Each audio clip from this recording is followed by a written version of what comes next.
What's up, man? I full of guys having fun, having great days. Just like all the time. So, man. कपाल चाहिँ मेरो सबैभन्दा धेरै priority चाहिँ कपालमै जान्छ है मेरो है सो म्यान अरू चिजमा पनि जान्छ तर सबैभन्दा बढी प्रायोरिटी चाहिँ कपालमा जान्छ कि मेरो so man so right once again what's up man so man अनि त्यही हो कि एउटा कुरा चाहिँ मलाई सेयर गर्नु लागि अघि नै एउटा मान्छेले होइन म काम गरिरहेको ठाउँमा साडीको फोटो लिएर आएर है त्यो चाहिँ भाइ हो त्यो भाइले चाहिँ साडीको फोटो लिएर आएर यो साडी छ भनेर देखाएको थियो फक म्यान मलाई चाहिँ यस्तो हाँस उठ्यो त्यतिखेर त्यो फोटो देखेर किन हाँस उठ्यो भनेर भन्दाखेरि चाहिँ त्यो फोटो चाहिँ नर्मल फोटो थिएन कि साडी त लगाएको थियो होइन तर नर्मल तरिकाले चाहिँ लगाएको थिएन है त्यो हुन्छ नि पुरै पछाडि साइडको देखाएको थियो है एउटा केटीको मतलब आन्टीको भनौँ न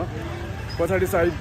त्यो साडी लगाएको थियो त्यो आन्टीले अनि त्यसपछि त्यो आन्टीको फोटो चाहिँ पछाडि ढाडको थियो कि ढाड चाहिँ पाहाडको थियो है यस्तो हाँस उठेको यार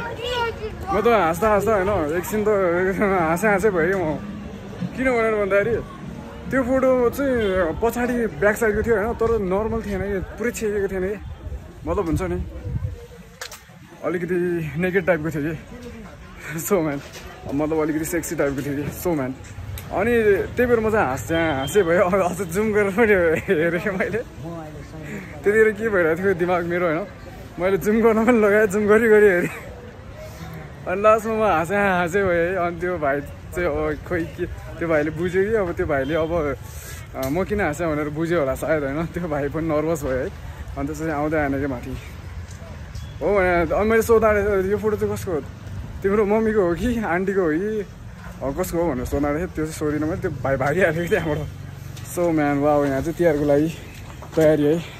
क्लिनअप हुँदैछ है सो म्यान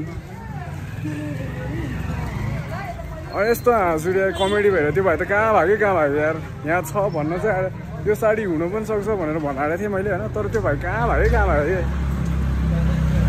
सो म्यान त्यो चाहिँ रमाइलो पार्ट भएको थियो कि अघि नै सो यति भन्दै म चाहिँ बाटोमा छु रस्तामा I'll see you in the next video. Till then, stay blessed and have a real life baby. So,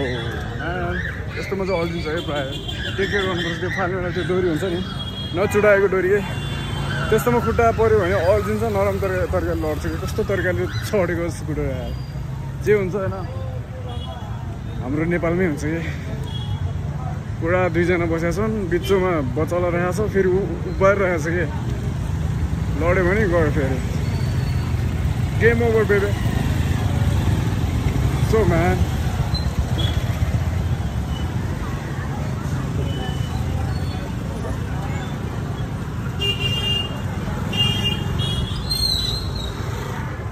so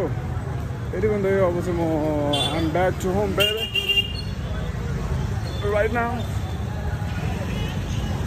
mummy बाटो चाहिँ अहिले यही बाटो है एउटै बाटो हो अहिले आउने पनि फर्किने पनि एउटै बाटो कि सो म्यान यहाँ आउने बित्तिकै यस्तो मिठो बास्न हुन्छ किनभने यो किन्छन् अन्त